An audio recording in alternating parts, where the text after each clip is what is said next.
Magandang araw! Ako nga pala si Binibining Abadjano, ang inyong makakasama sa pagpapalawig ng kaalaman sa asignaturang Filipino para sa araw na ito. Ngayong araw ay tatalakayin natin ang pagkakapareho at pagkakaiba ng awit at korido. Tara na at makilahok sa ating talakayan para sa araw na ito.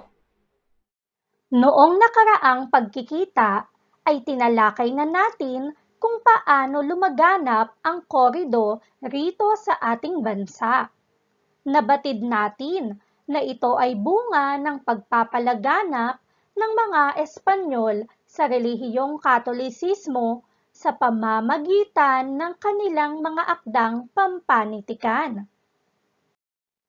Isa sa mga pinakatanyag na uri ng panitikang nagbibigay halaga sa diwang Kristyanismo ay ang mga tulang romansa.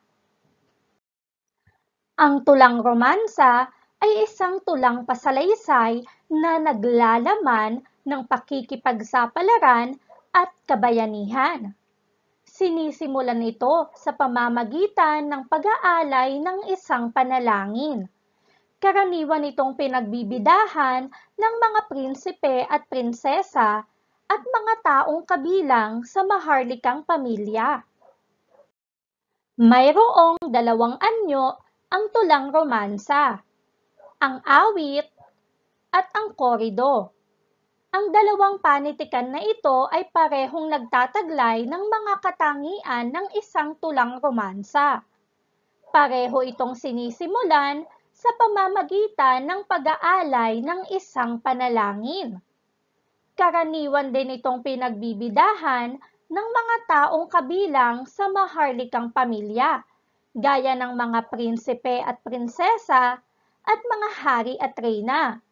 Pareho ring umiikot ang kwento ng awit at korido sa pakikipagbayanihan at pakikipagdigma na siyang katangian ng isang tulang romansa. Sadyang mahigpit ang sensura noong panahon ng mga Espanyol, kung kaya't hindi nabibigyang pagkakataon na maisulat at mailimbag ang ibang akdang pampanitikan, lalo na kung ito'y tumutuligsa sa pamamahala ng mga Espanyol. Ito rin ang dahilan kung bakit sinasabing ang panitikan sa panahon ng mga Espanyol ay huwad o mapagkunwari. Lumaganap ang mga tulang romansa dahil sa temang sinasaklaw nito. Bagaman parehong tulang romansa ang awit at korido, mayroon itong kanya-kanyang katangian. Narito ang pagkakaiba ng awit at korido batay sa anyo. Kapag sinabi nating awit, binubuo ito ng 12 pantig sa loob ng isang taludtod at 4 na taludtod sa isang taludturan.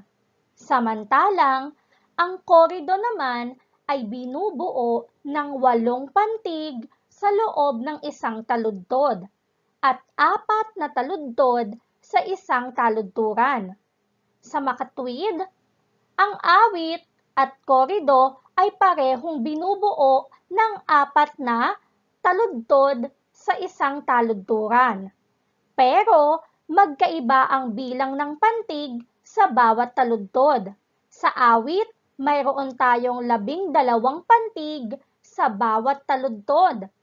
Samantalang sa korido ay 8 pantig lamang.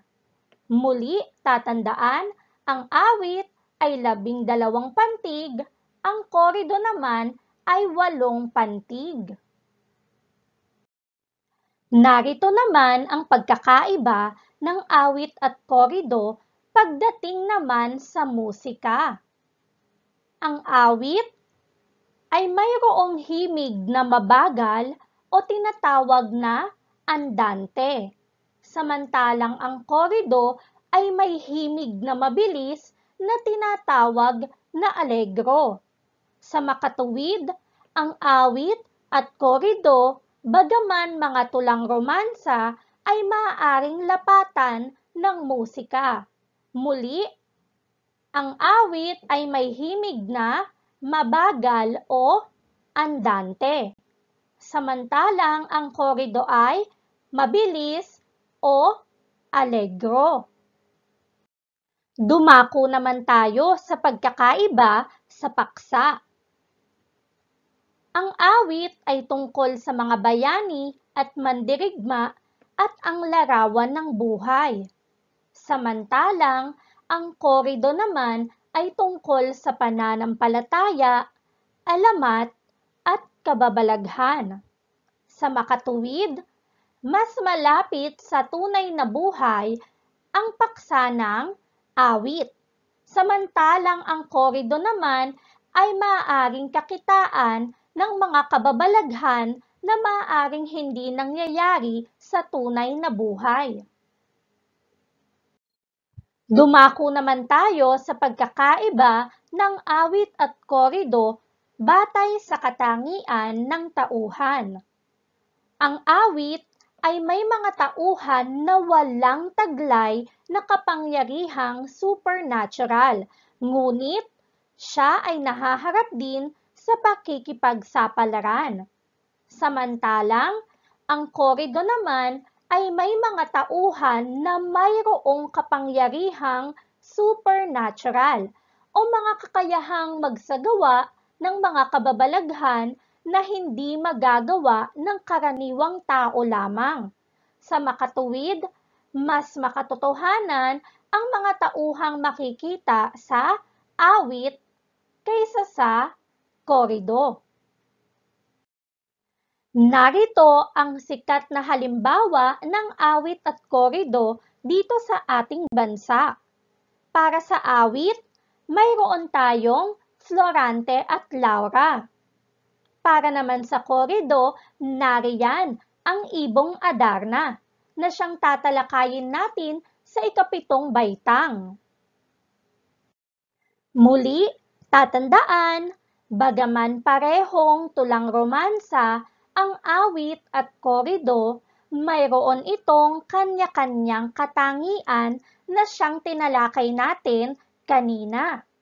Naunawaan ba ninyo ang ating aralin? Magaling!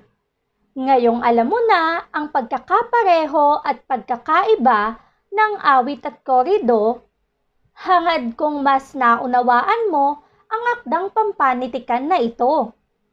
Magkita-kita tayong muli sa sunod na aralin. Mag-ingat at pagpalain!